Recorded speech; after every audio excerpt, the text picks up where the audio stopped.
What's up, Minnesota Viking fans? Welcome to the Purple People podcast, coming at you live on a very late Monday night edition of the show. This is Monday, December 20th, 2021. And this is episode 460, Fields of Dreams. I am here with Adam Carlson. I'm here. How are you, sir? I'm here. Probably better, like I said, if we didn't have to watch that dog shit game we just had. I made it through watching that football game, and I am here. It was bad. Kyle West, how about you, sir? What is the meaning of life? There is no, like Vikings football, there is no meaning and there is no logic. Just don't even try to figure it out. Adam, welcome back. We missed you last week. I'm here. Yeah. Where do we even start, guys? I mean, we checked all the boxes to do our nice little intro. The Vikings just won a Monday night. Yes, the Vikings led by Kirk Cousins, who had 89 yards passing. Against a division rival. In a away game in Chicago, where they're terrible. If you said today Kirk Cousins is going to have less than 100 yards passing and they're in Chicago and it's a primetime game, I'm writing that as a loss all day long. But the Vikings won 17-9 in a game where the referees had no idea what was going on, and they got a lot of gifts, the Vikings did, and I'm flabbergasted and confused on how to feel after that game. The win is nice, but it was sloppy. I told you guys before we started recording, have you ever been this mad after a 17-3? It was 17-3 at the time. After a 17-3 win by the Vikings, because oh boy, this game will do it to you. If the Bears had kicked those field goals, we'd be talking a 2-point conversion away from overtime right now. Let's talk about that before we get into the breakdown of this game. I want your guys' opinion that are watching right now. There's 6 of you joining us live right now. So I had this argument. We're going to use the Bears as an example. We're going to talk about the Chargers. We're going to talk about the Ravens. I understand in certain situations. Hey, like here's the one that makes total sense to me. You guys correct me if I'm wrong. We're the Vikings and we're playing the Raiders and we're in Las Vegas and we're saying, hey, you know what? It's 14-3. We're up and we're driving. We've been doing pretty good on offense and we get the ball to start the second half. There's a minute 20 left and we're on the 50. And it's whatever. It's fourth. We get to like the 22 and like, it's 4th and 1. Should we go for it? Hell yeah, go for it. If you get it, oh my God, you could double dip. You could get those points. It could be 20-something to 3 and, a matter of 6 minutes.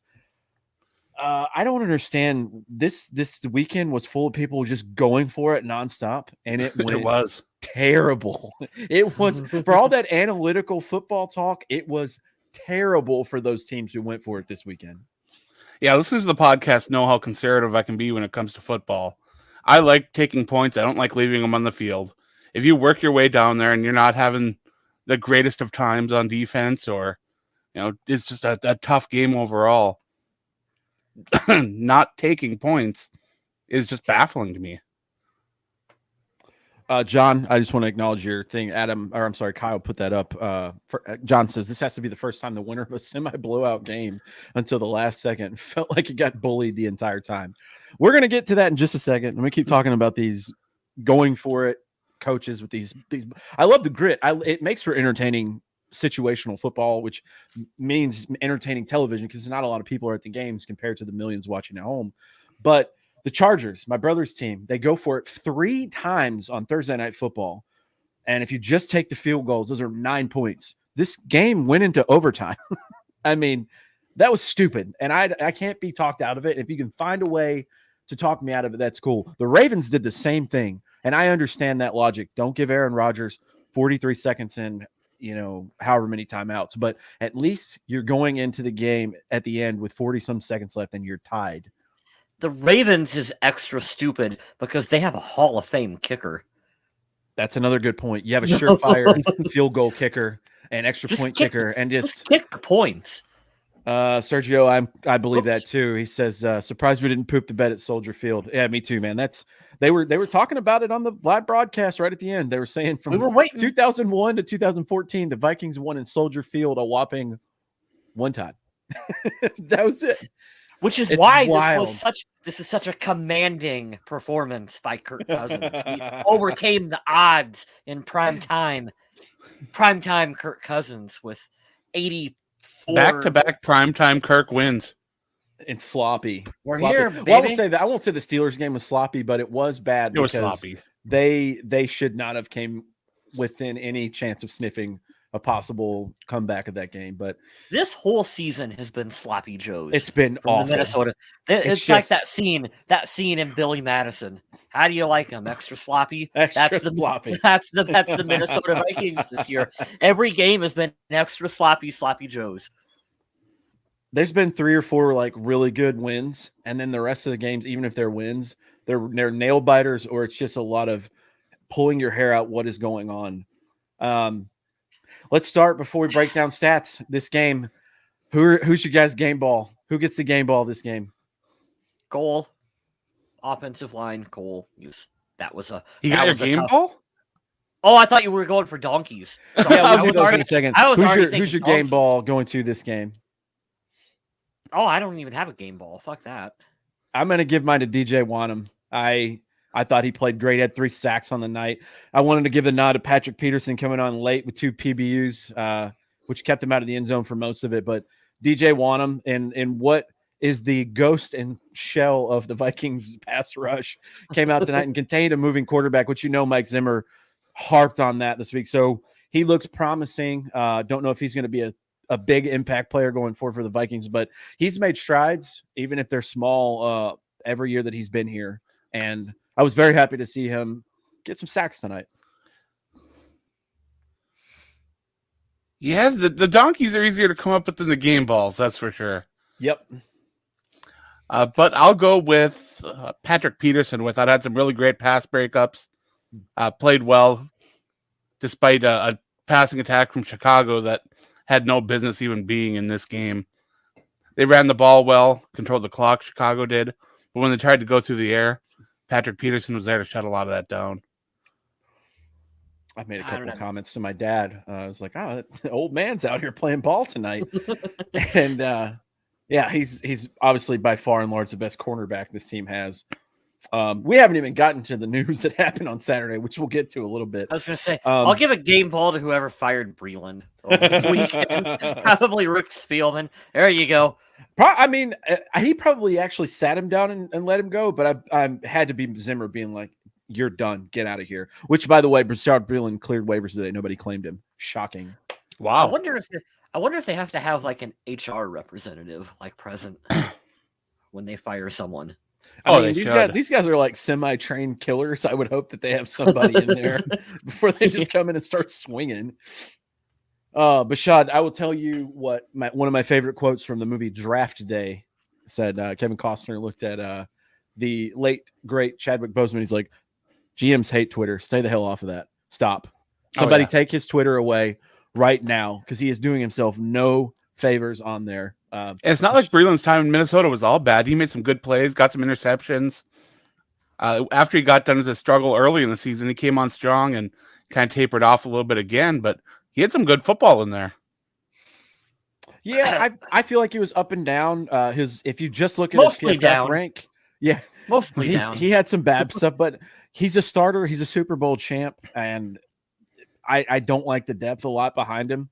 But you can't do that of all the coaches not named Bill Belichick. But look at the players beneath him in this game. Cameron Dantzler forces a fumble.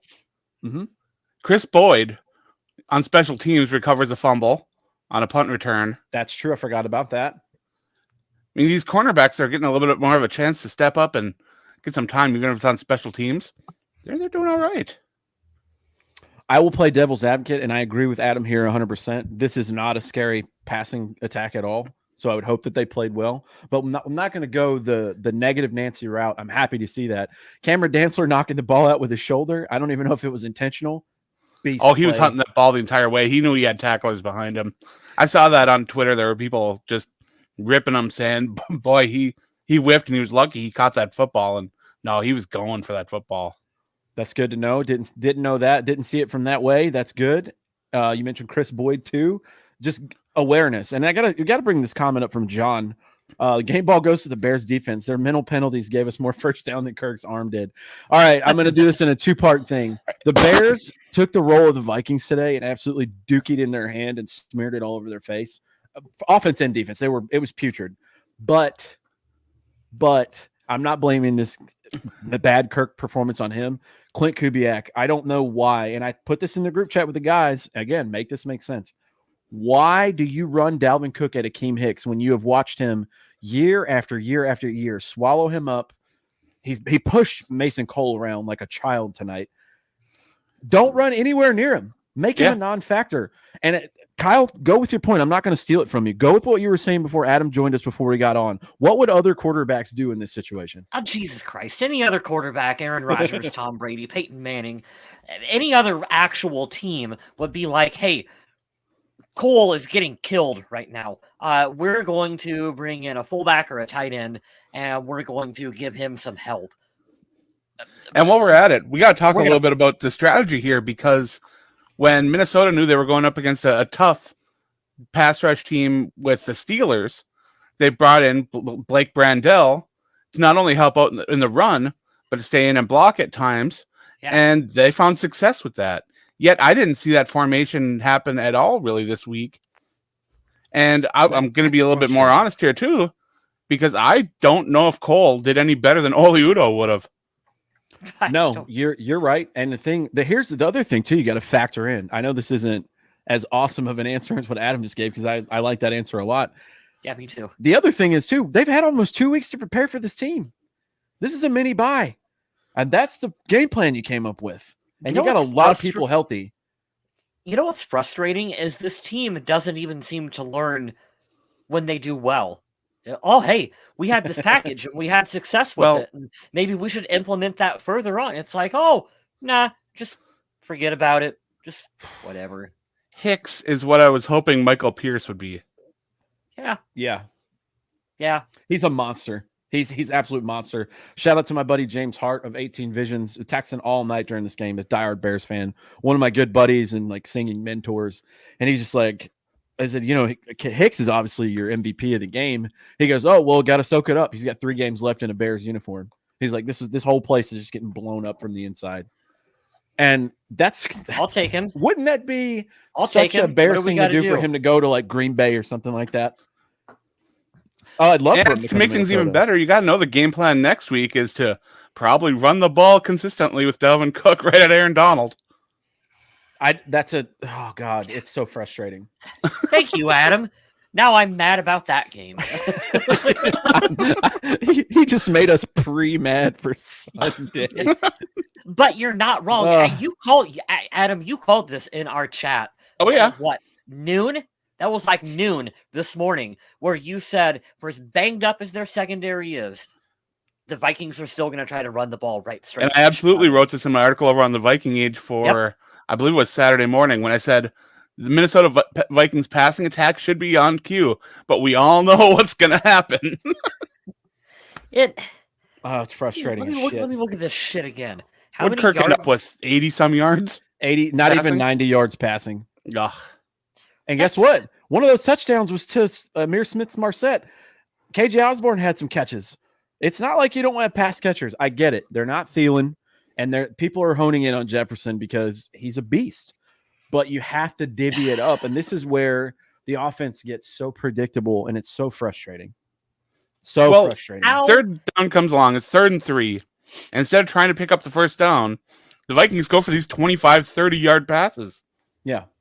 I get wanting to take a shot if you think it's there. Mm-hmm. But what the conservative Kirk on the first 2 downs just goes out the window on the 3rd down. He just rifles it down the field. And call me crazy, guys, but shouldn't you take that shot on 1st or 2nd down?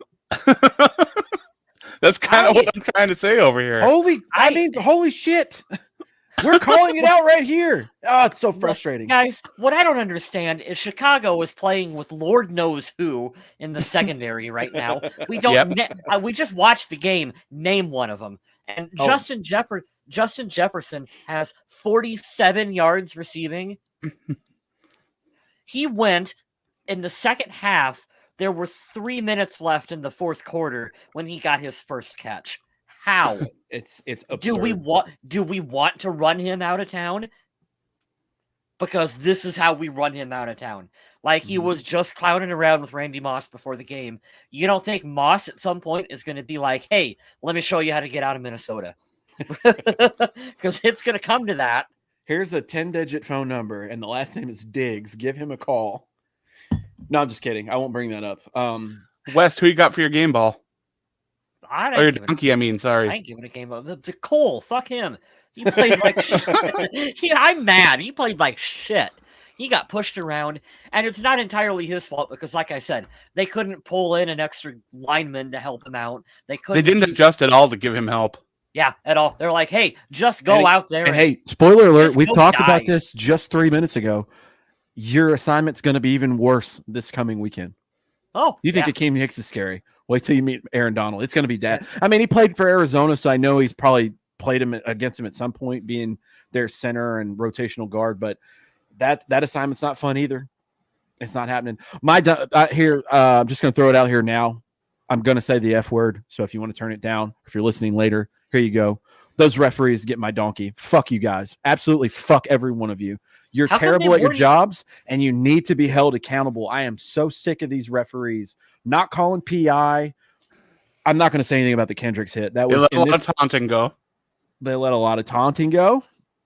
And there were times that they weren't even explaining calls. They didn't explain. If I'm a Chicago fan, I want to know why that wasn't a touchdown, even though we watched the commentators kind of save them and tell you why. This is your job.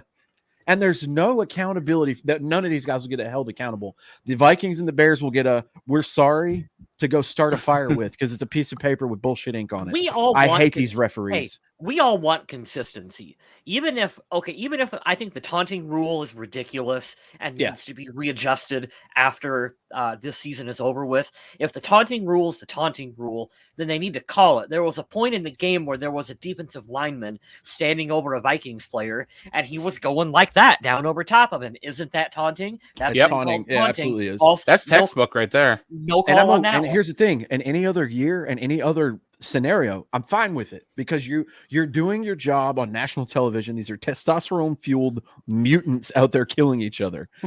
Cool. I get jacked about doing your job. Hell yeah, I'd be pumped too if I blew up a run or if I did a pass breakup or something. But if you're going to call it in one game for one team, call it in every game for every team when it happens. You're 100% right, Kyle. 100%. I'm okay with taunting. I mean, hell, give me more taunting. It's entertaining. But if the rules are what the rules are, then they need to be called consistently among officiating crews in the NFL. That's my point. But we can throw the taunting rule out. Like, I want someone to sack a quarterback and do the DX crotch chop over top of him, and let's just go for it. That'd be fun. My donkey's gonna be a little controversial, but I really did not like what Eric Kendricks did in this game on that hit. Yeah, I kind of figured that's what you're going to go with, and it's kind of justified. And I was very out of character for him. And he did go down to his level. He did launch with his helmet first, although he did lift his shoulder up, so maybe he was trying to get his shoulder in place. I don't know, but that hit was bad. And there were a lot of people upset that he got ejected from that game, and do you know what? I think that was fair. And he will be fined. And do you know what? If he gets suspended for the next game, I wouldn't blame him for that either. Hopefully not. But goodness, man. That is the kind of hit that can really ruin an NFL quarterback's career. And that rule is in place to avoid hits like that. It's sort of like what happened with Teddy. Yeah, Sunday. 100%. Yeah. What's up, Viking Jerome? How'd you feel about this amazing victory tonight? Yeah, this was a sloppy, disgusting game. Vikings come out. Here's another thing. We're just going to keep firing off the what the hells tonight. So the New Orleans Saints sweep the Bucs this year with the current number 1 seed. They beat them twice. They shut them out in Tampa Bay, which is absurd because Taysom Hill played quarterback for them, which is wild. They beat the Packers week 1, and they've also beaten the Patriots. But with the Vikings beating the lowly Bears tonight, the terrible Chicago Bears, they are back in as the 7 seed. It make sense, dude. I can't figure out And there's so many 7-7 teams right now. It's wild. The only team this weekend, and we're going into week 16. The only team that's clinched a playoff spot in the entire NFL are the Green Bay Packers after winning the NFC North this weekend. It's insane. It's crazy. I don't know what any of that means. I can't figure out the win totals. Also, there's Tuesday football tomorrow, 2 games. You guys, we are rooting for the Philadelphia Eagles. So never thought I'd say that. I ain't rooting for the Eagles unless Minshew's back there. Well, if the Eagles win, we stay in the 7 seed. So that's the only reason why. But I know Minshew won't be back there. You want to get embarrassed in the wild card, Smith? You want to this 45? Is, hey, this is that flow chart. This is that flow chart, Wes. You come off a win. I get hopeful. Here it comes. They're going to get blown out at some point, and then I'm going to be back to let's go next year. I'm going to get my hopes up. They're going to win a game they shouldn't, and it's just going to repeat, man. But what did I say about the Vikings in Week 18? It's not going to be Kirk Cousins throwing in that game. We're going to have Sean Mannion. I don't see how this Vikings team can hold their ground at US Bank Stadium against the Rams. I just don't see it. I know that the Bears have that amazing front 7 to be able to rush a quarterback and disrupt things. But, man, the football team I saw today, they will not be able to hang with that Rams squad. And I know it'll make a difference being at US Bank Stadium. And I know that possibly having Adam Thielen back on offense can help make things a little bit better. Mm-hmm. But the way that they game planned coming into this and the way that things were executed, that whole strategy, if they try to do any of that against the Rams, this is going to be terrible. Had to put John's comment up to get your reaction, Adam. The difference, though, John, and I know what you mean, is their game plan for that game was so good. Their execution and game plan tonight was awful. They had a game plan. It was tonight? terrible. Well, you heard Mike Zimmer at halftime, right? I did not. No, I missed it. They I was asked doing him. laundry. They said, your offense is struggling. What are you doing? He said, we need to run the ball more so that we can set up the pass. What? They can set up the pass. We're doing real bad at this one thing, so we're going to keep on doing it until it's good. Isn't that the definition of insanity? You can set up the pass by passing the ball. You can also do that. You've got these really good pass catchers. It's 2021. You don't have to set up the pass. You can just do it. I saw this on a John, to answer your question here. Absolutely right on this one. Yeah, John says, do we not always do that, though? We play to whatever competition we were going against, good or bad. I saw this on, I think it was Skull Bros Instagram account, but there's a shirt out there that goes, we almost always almost win. And it's the funniest thing ever because that's this team. Now, they did win tonight, but they almost lost, and they played terrible. And I'm going to be honest with you. The referees and the Bears shooting themselves in the foot helped this team, our favorite team, get a win tonight because I don't feel like they're better than the Bears. And if they are, it is not by much. It's by a thread by the way they played tonight. Now, I think if a different game plan had came along, maybe we could see the separation, but that record does not reflect on the talent and the coaching, and they should be worlds apart right now. That team is not ready to compete with the Vikings, and they were in it pretty much the whole night, only being down 14 points at most this whole game. Mm-hmm. Well, let's talk a couple positives from this game because there were some positives. When we got to see Kenny Nwangu in there as a running back, he looked pretty good. He showed off some speed, found some holes, and showed that he might not just be a special teamer. That's a good point. John Young, we're bringing your comment back up here. Wanted some more screens with Nwangwu. Yeah, especially with Madison being out and him carrying the running back 2 load. He's so fast, Brian man. O'Neill, if you watched him during this game, he played with fire. He was mad that entire game. And you could tell because he was taking it out on everybody that was in his path. You saw pressure coming from Darasaw's side. You saw people coming up the gut on Cole. Brian O'Neill, I thought, did all right. Brian O'Neill's a Pro Bowl tackle, and that's a shame he got snubbed. Actually, the entire list hasn't been announced yet, So we don't know if there are a few more Vikings that are going to be part of that Pro Bowl squad. So that's weird. We'll have to wait and why see. would we get an announcement if there wasn't all of them? That's odd. Yeah, not all the players have been announced. Okay, I stand corrected. I'll hold back. Maybe Brian O'Neill will get that nod. He's a great doubt tackle. Brian O'Neill, but I would expect CJ Ham to make that list when the full list when it comes out. Mostly because most teams don't use fullbacks. So this is a fun question you got up on the screen. What should change next year?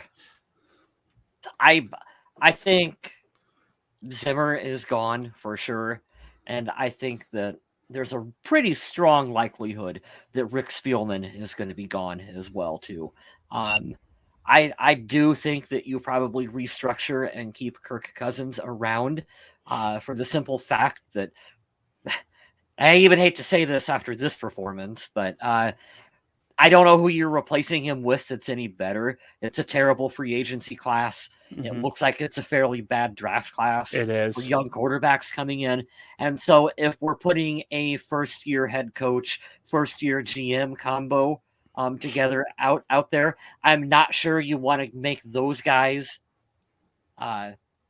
pick the future of your franchise. But what's disgusting about this, that since you're talking about it, is the fact that the Vikings let George Payton go, who would have been a really pretty solid GM if they were going to let go of Rick Spielman. Yeah. And now they're left with looking at... He went there last year, didn't he, Adam? Yeah. See, they fucked around and won a playoff game, and then they kept Spielman 2 years too long. I go back and forth on Spielman. Spielman has gotten lucky with drafting some players that fell in his lap.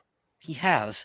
And he's also really whiffed and picked some players that really don't make sense to me. Like, oh, we need to draft an offensive tackle. Let's draft a center. Oh, wait, this year we need a guard. Let's draft an offensive tackle. Well, I don't understand a lot of this. Who's the most average quarterback you can think of in your entire life in the NFL? Eli Manning? Oh, boy, he's above average.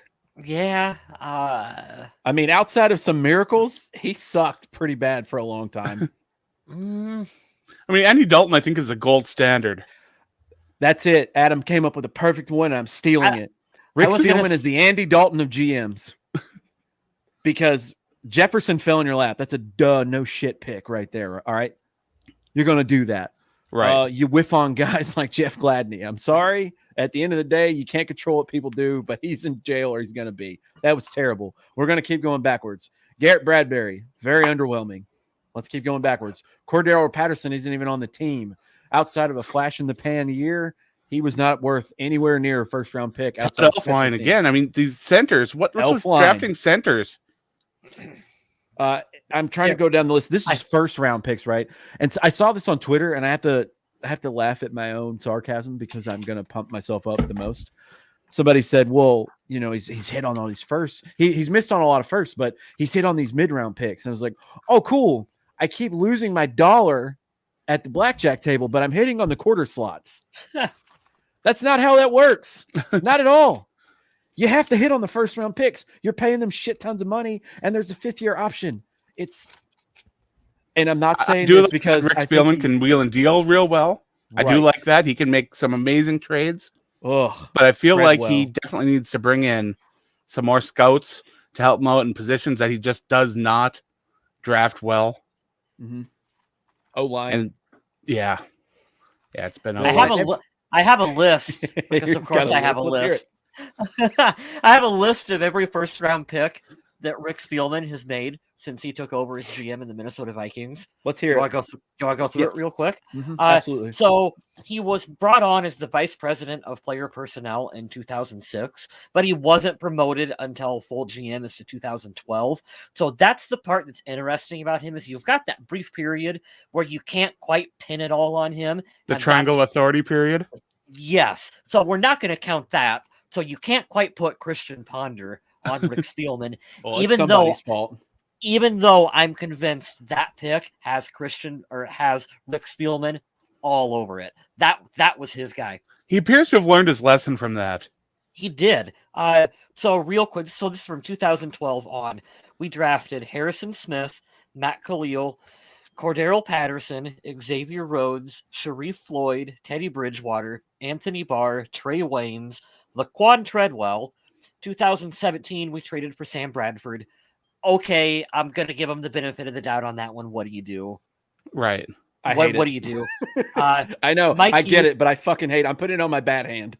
I know. Mike Hughes, Garrett Bradbury, Jeff Gladney, and Justin Jefferson. I've got 6 good and 7 bad, and that's first round. 7 bad. Wow. Some of these guys too. I was including players that were kind of injured. Yeah. I was going to say, like, Sharif Floyd is an interesting example of he was playing well and had a freak injury that ended his time. Kind of like Matt Khalil and his knees. Matt Khalil came in and he was all pro playing first year. And then those knees just started going. It's about value for me. I'm not holding Teddy Bridgewater and Sharif Floyd against him fully. And Mike Hughes in the neck and everything. I mean, I'm not going to hold. I'm going to do those like in halves. But when you trade for a guy like Sam Bradford and then the payout doesn't come, they went 8-8 and then he played 1 game the next season. That's a fucking terrible waste. And I know that it would have not been, the wins would not have been there with whoever was backing him up. Who was it? Sean Hill at somewhere around that time. It wouldn't have been any better, but you would have saved a pick. Who knows what we could have used that year? So, definitely not a Laquan Treadwell. When he came on in 2006, in case anyone really cares. Yeah, we can blame Ponder on him. I mean, that was like a year or two before, right? He came on in 2006. We drafted Chad Greenway, Adrian Peterson. We traded for Jared Allen in 2008. We drafted Percy Harvin in 2009. Okay. We traded our first-round pick to the Lions and moved back in the draft to take Chris Cook in 2010. And then we took Christian Ponder in 2011. The year before he got started. So here's the weird stuff you can do with that too. When he started, like that little triangle, I can't give him as much credit with all those good, but the closer he gets to getting signed, the closer you get to Christian Ponder. I feel like you can see his influence take over, though, because we had the big trade for Jared Allen in 2008. And, like, after that, they don't do that until they were forced to with Sam Bradford in 2017. So that's definitely Spielman's influence coming into the team with those first-round picks. See, well, you guys are doing it this way. I'm going to look at it this way.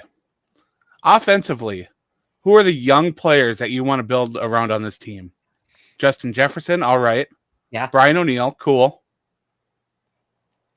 And then I don't know if you call Cook a young player, but he's in his prime, and I still want him on the team, so I'll throw Cook in there. Even with his injuries and everything?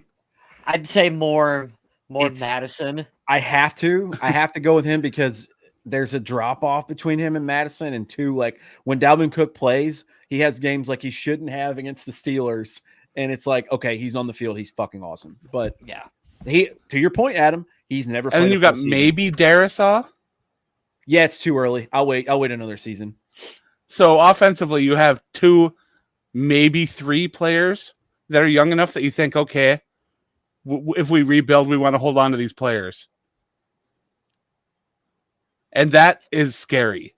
Then you look at the defensive side. Who are the young players that you would grow and develop a defense around? I'll give you time to think about this one. The young players that would base the defense around. Well, it's crazy you say that because the Vikings' age for the team, the average is actually very low. Right. Their defensive starters, they're not very young. I mean, Patrick Peterson, Everson Griffin when he's here. Harrison Smith's been around forever, but you can't really count him because he's towards the end of his career. I mean, who do you got? Cameron Bynum, DJ Wanham, maybe? Those are the only 2 I could think of that I would be excited about. So, yeah, the more you look at the young talent on this team and how it would look going towards the future, it's kind of scary. John, I want to say that, but we haven't seen enough from him. We haven't seen enough yet, but what we have seen are nice. I need another season or 2. He says Troy Dye ain't bad. Yeah, Nick but I'm Vigil, not looking for ain't bad. I like Nick Vigil. I'm not looking for ain't bad. This team's had enough of ain't bad for so long. I'm about sick of it, honestly. And I'd love to include Daniil Hunter on there, but I don't see how you keep him around. Nope, not for that price tag. And he's not going to do. He's not going to take a pay cut to do that. No. He will gamble, and some other team will gamble on him that needs a pass rusher, and they'll be like, "We'll give you one last chance, and we'll pay you." So yeah, otherwise, I mean, the youth on this team, it's scary. That's why it's time, guys. We're going to suck so bad next year. It's going to be so bad. They're going to be so bad. Guys, we're calling it now. I'm calling it now. We're going to be terrible next year. Oof. We kind of took a really hard left from this game, though. That's fine. Hey, it was John's fault. He wanted to know. By the way, for coaching, John, in case you were wondering since you asked, I like the guy from the Bills. I like Brian Daboll for some reason. Buffalo's been able to do it, but they also have a really good coach, a head coach, and I don't know who their quarterback's coach is, but whoever's up there, that's who I want. Who's the quarterback's coach the last 3 years in Buffalo? Because they got Josh Allen from winding up like a windmill to get his mechanics right, and he looks great now. So that's who I want. So he'll have over here stopping patting the football. God, oh my God, I haven't even started on that tonight, Adam. I wasn't going to bring it up. I was screaming at my TV tonight. Kirk Cousins, stop patting the fucking football. Stop it. Stop it. Luke Braun from Locked On NFL and Locked On Vikings, I hate you for bringing that up. I will never not be able to see it now. How many sacks did he get tonight because he's over there just clapping with the football in his hand? Who else saw it? Somebody be as mad as me. He does it all the time. It's so bad. I didn't notice it what I miss? That bluntly until tonight. You know what I miss? Remember when Favre could pump fake the shit out of defenses? Oh, yeah. He could just and just fake everyone out with it. Kirk doesn't seem to have that ability at all. No. God bless him. No, he doesn't. I don't know if there's any players in the NFL right now that really use the pump fake the way they used to back in the day. I'll tell you my favorite thing from the weekend, since we're talking about quarterback sneaky stuff. Aaron Rodgers' fake handoff is that was a thing of beauty right there. I mean, it is beautiful. Go watch that from the Ravens game, and you'll be like, his fake handoffs aren't always that beautiful, but man, that one was so pretty. Here's the thing, John. I'm not paying a guy that you don't like right there, that we all aren't in love with. I'm not paying him to go be on another team. I'm absolutely not doing it. Not that kind of money. If it was $1 million, go donate it to charity. Call it a tax write-off. I am not paying $12 million against the cap for him to go be okay for another team while we're stuck with Sean Mannion or Kellen Mond. And what we said earlier, you got to look at the quarterback class coming out. There's no franchise quarterbacks in this draft. And let Kyle West take it away from the top of your memory. Name off the quarterbacks who are free agents next year. We'll lead it off with Andy Dalton and Ben Roethlisberger. Yeah, it's a really rough class. And Big Ben's hanging it up. So, I mean, yeah. Oh, what a mess. And the Lions now, they don't even have the top draft pick anymore. Yeah, the Jags. Poor Sunshine. Honestly, if they were at 1, they weren't going to draft a quarterback anyway because there's no elite quarterback to take at number 1. Mm-hmm. Basically, all they really did was drop themselves down into a position where the top pass rusher is going to go, and then the second best pass rusher is a DE named Aiden from Michigan. Yep. And so they can grab him at 2 or 3 or wherever they end up. That's what it's going to be. And they're going to end up with another year of Jared Goff. It's going to be something wild. I tell you what we're doing. This is just all bullshit. But we're gonna call Jacksonville on the phone, and we're gonna go, "Hey, do you guys want some stability? Because I can give you Kirk Cousins, and you'll get about 7 to 9 wins guaranteed." Are you trying to get Trevor Lawrence? Give us Trevor Lawrence. I would be okay with that. We'll take Trevor Lawrence, and we'll roll the dice with him and Justin Jefferson, and we'll just see what happens with that. I don't see how he could be any worse than he was this year coming to Minnesota, so I don't know. But while we're talking about Jacksonville and their situation over there, they just let go of a head coach Minnesota might like. Who knows? Oh, God. Yeah. Oh. Wouldn't that be just a fire on the gasoline to that fire? Oof. Then we can bring in Tebow again. And every story about Urban Meyer somehow manages to be stupider than the last story that you've heard. And it's just amazing. Like, It You know is. what's It's great astounding. too? You know what's wonderful? And Kyle West for sure is going to love this. I love how a couple years ago he talked shit about Pat McAfee, and Pat McAfee just signs a 4-year, $120 million deal with him and his crew for FanDuel. I love that so much. And Karma's such a bitch too. You know what I don't get about Urban? I have to say this. You hired your coaching staff, and then you called them a bunch of losers. You picked them. This is your staff. If It reminds me of that scene in MacGruber when MacGruber goes around and he gathers up all his people to help him on the mission. Then he leaves them in the van with the C4 and the C4 goes off. That's exactly what that situation with the coaches reminds me of. Oh, boy. Yeah, I believe it. He looks like a scumbag, dude. And I get, you know what's crazy? And I don't, as much as I personally, as Kyle Smith, hate robot speak from guys like Russell Wilson behind a microphone, I literally rather just douse my eyes with bleach than have to see and hear that kind of shit. But have you heard those players in Jacksonville after he's gone? That's what I'm talking about. When you're a head coach and you're out getting a lap dance from a girl who's like definitely your daughter's age, dude, I'm not saying that I condone this, so I don't want this to get me canceled on this show. If you want to do shady shit that's legal and consensual behind closed doors and be a scumbag, make sure as long as it's legal and consensual, right? We can't stop you. But dude, you're at a bar. You fucking moron.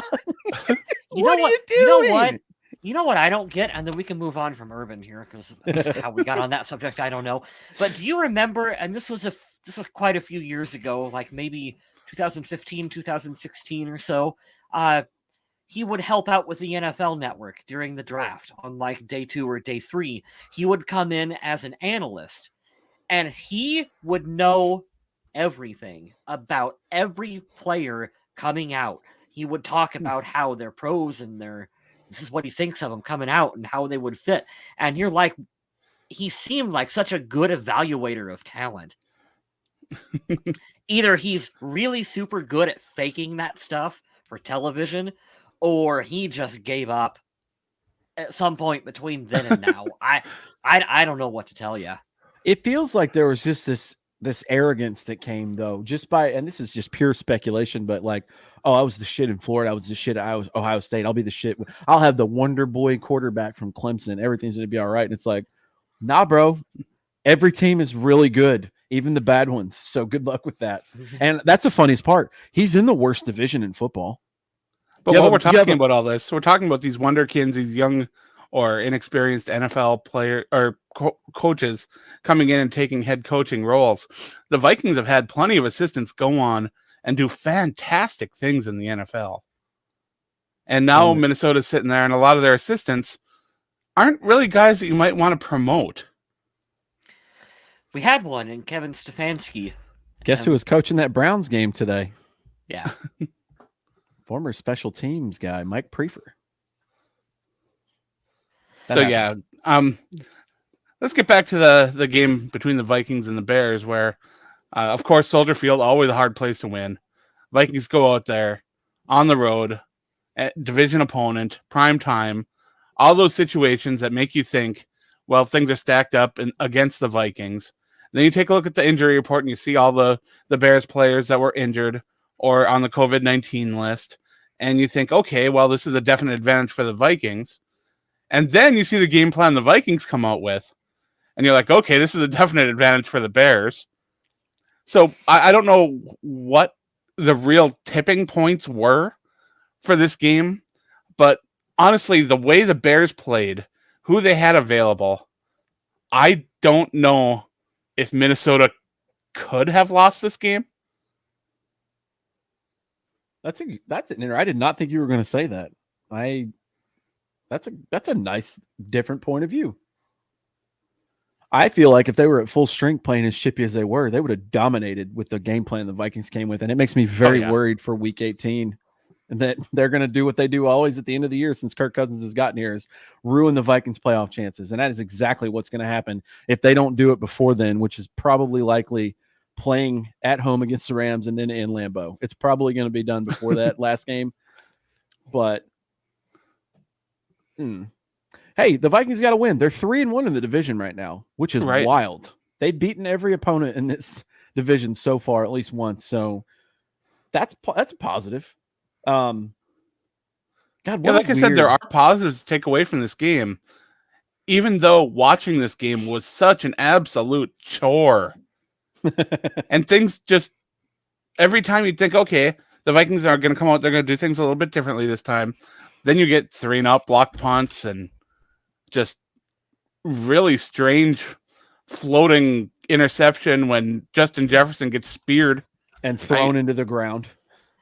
And again, play calling. Clint Kubiak is just awful at play calling. And I don't know if you guys caught this, but Anthony Barr threw a Bears player probably 10 yards. I like, was it James Lynch or whoever Lynch? Blake Lynch goes in and just throws Jefferson into this. And we're like, why is that not a safety? What the hell, man? That was a wonderful blown up play. John, did you miss that game where we lost to the 0-16 Lions? Because that was terrible. Hey, they beat the Cardinals yesterday. Who saw that coming? I did not. They ran back-to-back screens with Dalvin Cook at one point in this game. And I was like, after the first one didn't work, who thought it was a good idea to run it? The second one wasn't a screen. The second one was a swing pass. Oh, but both were behind the line of scrimmage. Now you're just splitting hairs at that point. Well, honestly, if we're taking a look at the plays as they developed, the first one that was supposed to be a screen was a swing pass because there were no blockers out in front of him. Yeah. I don't know what it is with this Minnesota team. They can't execute screens worth a lick. They don't run slants when they're getting absolutely pressured. They still run these deep routes. I don't understand this strategy, this play calling, the way they're trying to attack. It's like they don't want to play to their strengths or adjust their game plan based on their opponent. It's just super frustrating. It made me think that Kyle was just talking about splitting hairs. It made me think of that old Family Guy, the Star Wars parody. It's like, hey, what play are we going to run again? Play that same song. And they're just like, we're going to run the ball again. Like the Star Wars Cantina Band. Oh, Jesus, dude. It was, Adam, you said it so perfectly. This game was a chore that would not end. And hey, let's look at it at a weird point that we haven't brought up yet. We've kind of danced around it. For as terrible as the offense was, the 30th ranked Mike Zimmer Vikings defense held this game together for the most part. Well, kind of.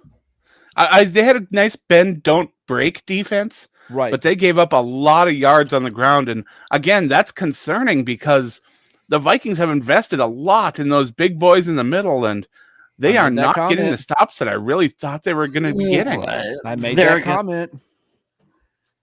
I said, hey, we have Pearson Tomlinson. What is happening? The Bears were averaging like 8 yards a rush at one point this game. That's fucking terrifying. That's terrible. Yeah, and the Bears lose their top receiver in this game. They were already without their top receiver, Allen Robinson. Yeah. I mean, their weapons... They were left with Kmart at tight end as being probably their top weapon. Kmart. I gotta say one thing. We were talking. Chicago had 115 yards. I was just gonna say real quick. They had 115 yards rushing. Chicago, and they dominated at least that second quarter by just pounding the ball on the ground. Yeah. I think the most frustrating thing for Bears fans too, and it's rookie mistakes. Justin Fields is trying way too much to rely on its athleticism. When he starts to learn to throw the ball away, stuff like those DJ Wanham sacks that I gave a game ball for don't happen.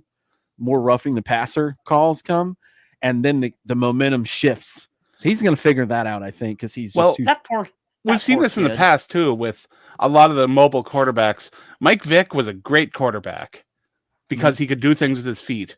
Once he got things figured out with his arm, he was absolutely terrifying. Mm-hmm. That one year in I don't know if 2010 Fields can take that step.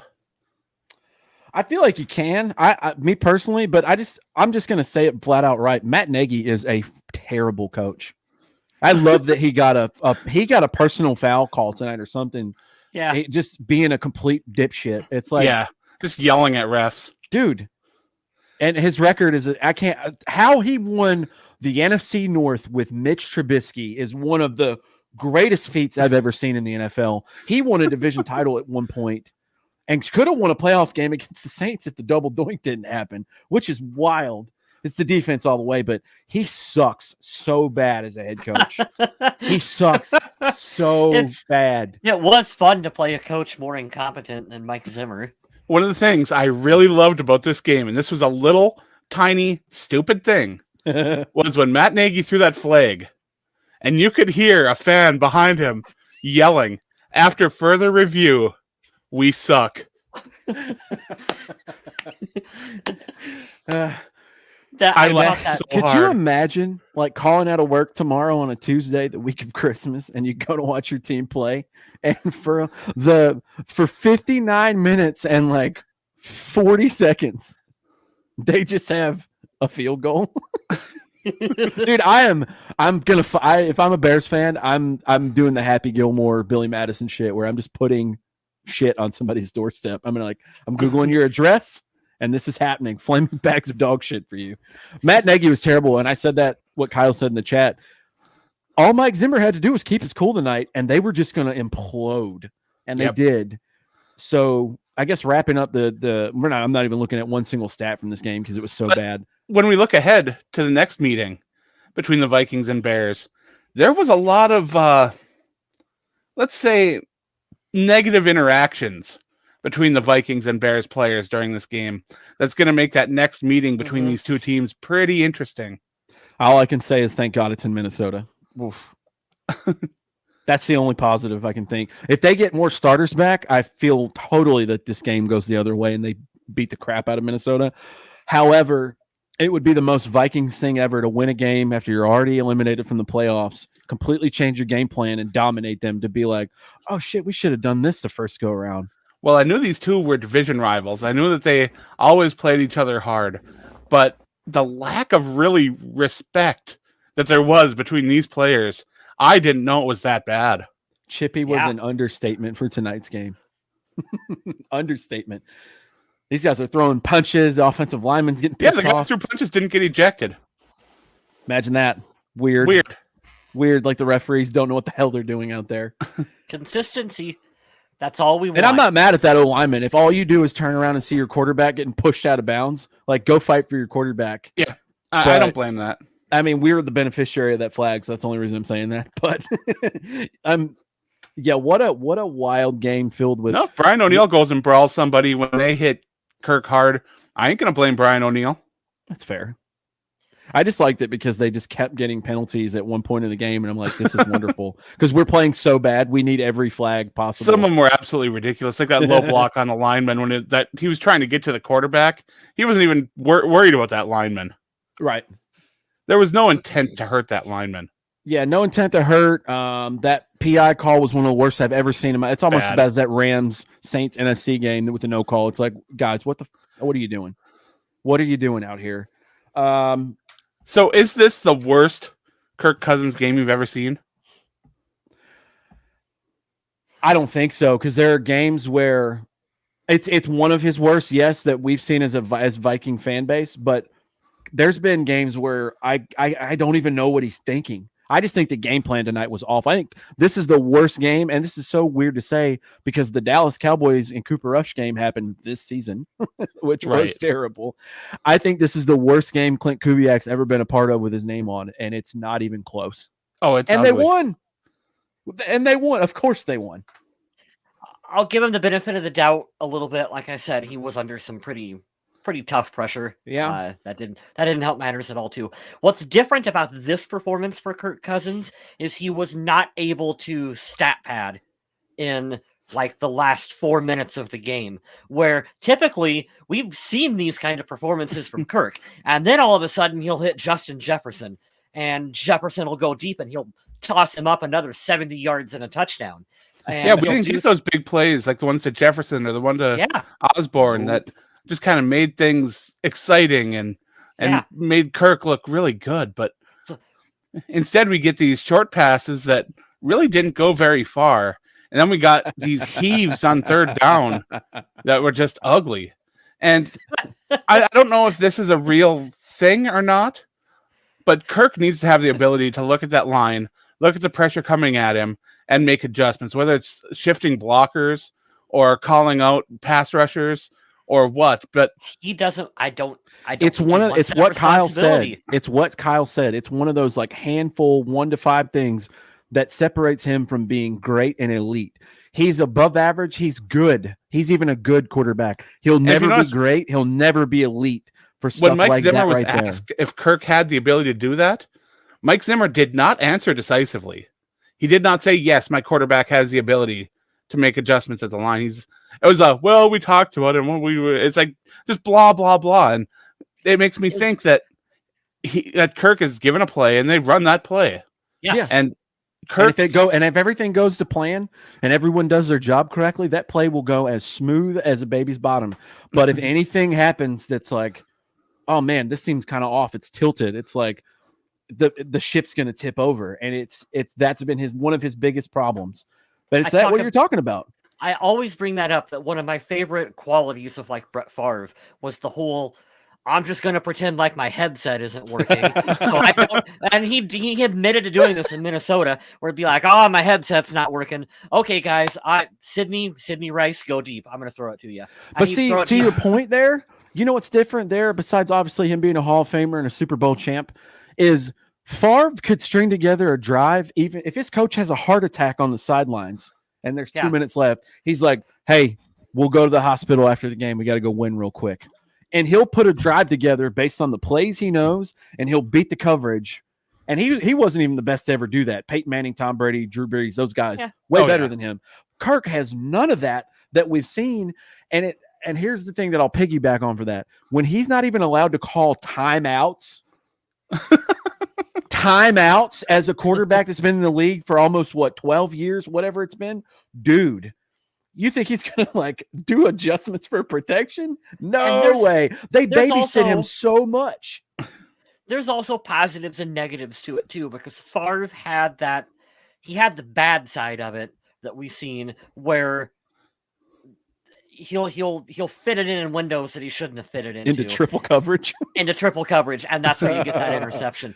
Kirk has the positive side of Kirk is that he's generally speaking smart enough not to fit that ball into triple coverage down the field. Sometimes he's too conservative, and I think that's what we get frustrated with. That's Kirk Cousins, as John calls him. Except on third down when it's 3rd and 3, and they only need a couple yards to pick up the first down. That's 45 yards on the field, just sideline throw. Gunning it. You know what I hate about him? No, but please tell us. He does this all the time. Instead of throwing a Hail Mary pass, he will just throw it, and then it will just sail 10 yards out of bounds. Yep. Yeah, like tonight. Yeah. At the end of the half. What the fuck, man? I don't care about your step. Because remember that one year in Detroit where he threw a bomb and Kyle Rudolph caught the Hail Mary? I do. I know you can do it. That's one of those times where I say there is a thing as an acceptable interception. And when we are in that situation, it is acceptable for you to throw an interception. Kirk, listen to how mad we are. Asshole. listen how mad we are after a win. I'll end that part of this with this right here. That's one of the things, being serious and being that like negative Nancy. Oh, here you go. This is a great comment. John, you get the commenter of the night award. Yeah. 84 million things I hate about Kirk Cousins. Well, he didn't get Brock Osweiler or Sam Bradford money, but close. It's the mentality for me. And it starts at the top. You have to blame GM, coach, and all that, and it trickles down. When you have the training wheels on your $84 million quarterback, guaranteed, by the way, when you have your training wheels on, you have that mentality. He's not going to go throw a Hail Mary. Do you think the Chiefs would have went out there and threw it out of bounds there? Any chance? Absolutely not. No way. No way. Josh Allen had Kelsey, and Kelsey would have dragged him for like 30 yards. Hey, that was an amazing play to win that game. That dude's a monster. Can we get Herb Smith back healthy at some point? No. Next year? No, you can't. Look, Cliff jumped in the chat. You know what's funny is that I don't know if I'm talking about our podcast or that football game, because honestly, I'm not sure about this podcast we just did, and I'm not sure about that football game. So they're biased to either. So. They were both disasters, but they really were. It's fine. I mean, we spent 10 minutes talking about Urban Meyer, so I don't know. You know who I feel bad for? I do feel. Hey, do you guys feel a little bad for Justin Fields? He is on a. I do. He's on a terrible team. Here's the good thing. It's kind of like sunshine down in Jacksonville. It can't really get much worse. They can only go up for the most part. Your coach is terrible and he's going to be gone. So, I mean, Jacksonville's coach is already gone. Hey, can we end with this? The Vikings play the Rams Sunday and they're probably going to lose. There's a preview. Most likely. Yeah, they're most likely going to get the shit kicked out of them. But hey, we're going to watch and we're going to talk about it. Oh, yeah. Interesting thing I heard tonight. I disagree with you guys. Uh-oh. That we're not going to talk about it? Yeah, we're going to talk about it. We're going to talk about Kyle West is already sick for Monday's show. He's like calling out for work. They play to their level of talent. It'll be a close game. Like they won't get blown out. It'll be within a field goal or a touchdown. Like only if Mason Cole can keep blocking Aaron Donald. We got this. Oh, I already have an upset stomach thinking about it. Oh, that game's giving me IBS. I don't want it. Interesting thing. We'll end the show on this because this just went off the rails a long time ago. I heard it tonight on there, and I think that they're trying it out for this year. If you fire your coach, you can do interviews up to 2 weeks before the season's over. Now, that's interesting. They've never done that before. I find that wildly entertaining. I don't like that. You think Clint Kubiak's going to get some calls for some meetings? I hope so, dude. Wherever you're at, don't hire a moving company. I'll come help you. Get out. No, I'm not gonna poop on Clint Kubiak too much. He's just not ready for that role. I think he should have stayed as an assistant or something. But that's a total Minnesota thing to do. If Mike Zimmer goes, do you think Adam Zimmer follows him right out the door? I don't want to be mean. Well, yeah, and I'll say here's a scapegoat to say that without being mean. What does he bring to this team? What does he do? Co-defensive coordinator and what's his other name? Linebacker coach? Is that? Yeah, so nothing. Our here's our defense is terrible. What does he do for this team? Wes can be the villain here. I'll be the nice guy. You be the heel. I'll be the baby face. Okay. When a new GM and coach comes in, they will have their own staff to pick out, and he will move forward to another place. Yes. So forward, you think he's going to get a promotion? Yes, to another team. To what? A full-time defensive coordinator somewhere? They'll make it. Let's just make up a position for him and Spielman somewhere where they can play Uno all day. Special advisor to the defensive coordinator. Oh God! The assistant to the regional manager. Oh. Who was that? What was it? Singletary that they gave that special? Oh my goodness! I remember that, and that was an absolute train wreck. Clifford Tang, I am with you all the way. I would watch her all the time. God. She's no Katie Nolan, but God, she's great. She's wonderful. Remember, Adam, we talked all season long about what Mike Singletary did for the team, and none of us could come up with an actual answer. Nope. For a single thing. You guys are laughing at Singletary. I'm just now seeing this comment. This is the funniest thing I've seen in weeks. I told you guys at the beginning of the show before I clicked the live button, I said, this is going to be a great episode. Oh. I have to shout out to the commenters in this chat. I am dying right now. We're so pissed off after a win. It's not even funny. It's amazing to have people in here talking with us past midnight Eastern time where I'm at. So thank you guys for staying up and chatting with us. We really appreciate that. We know that you guys were watching this trash can of a game. So thank you for coming to therapy with us this week. Now I have to defend myself a little bit now too. I'm not hopeful for this team. I just think that they have this weird tendency to it's the gravitational pull towards 500, where they're just good enough to stay in a game that they're ultimately going to lose. We're not going to. It's Mike Florio saying "purple purgatory." It's the curse of being mediocre, dude. You're 100% right. Yeah. And here's the thing: one season where they win a championship wipes all that out the window, but it hasn't happened. This team hasn't been to the Super Bowl since the 70s, so. you're right until you get proven wrong. And for however many decades, and however many millions of fans. God help us if this team makes the wild card. I'm not watching. I'm not watching that shit.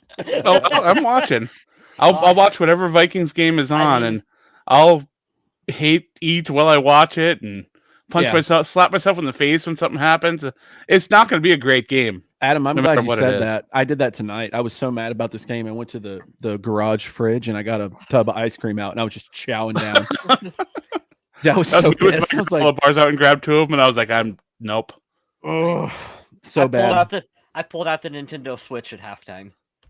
Oh no. Yeah. What a dog shit football game tonight. Hey, congrats to the Vikings for making it back to 500 and clawing your way back. A win's a win. Prime time on the road, division opponent. They're not playing on Tuesday, so they have a little bit longer to rest. Maybe Adam Thielen comes back Sunday. There are positives. Yeah, they're positive. Absolutely. We'll positives. Also, some more positives. I am very excited. I'm not going to spoil any details specifically, but Kyle West is working on a project, and I get to be a small part of it. And I'm really pumped about that. More to come in the future months, weeks, whatever. Mm-hmm. But I'm going to promote his stuff, and we're going to save Adam's for last and do a little switcheroo. So, Kyle West. Switcheroony. I don't know what's going on. You can check out my photography work using the link on the screen. Share it on social media. If you like what I got up there, that always helps out a lot too. So, if you are listening and not having the screen, it is KyleWest84.Pickfair.com. I need to buy a domain name, Adam. Yeah, you should. You should probably buy Vaguely Square and just have all your stuff be uniform. I'll probably buy brand it. KyleWestPhotography.com or something. That works. Follow Kyle West at Vaguely Square, Twitter, Instagram, all that good stuff. Hey, I brag on these guys all the time for the stuff they do outside of this podcast and Kyle's talents. He's very artful and very good with a camera. So check out that stuff. Support him, man. On to Adam Carlson. Tell the people what you got going on. I do some stuff over on the VikingAge.com.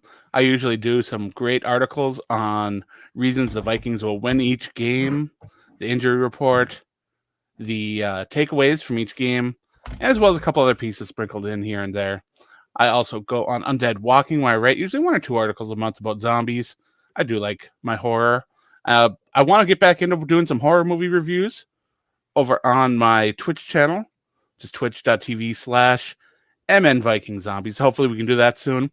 I also want to start over on my Twitch channel and my YouTube doing some weekly NFL picks, which is something I'm interested in doing. So hopefully we can get those going in the future.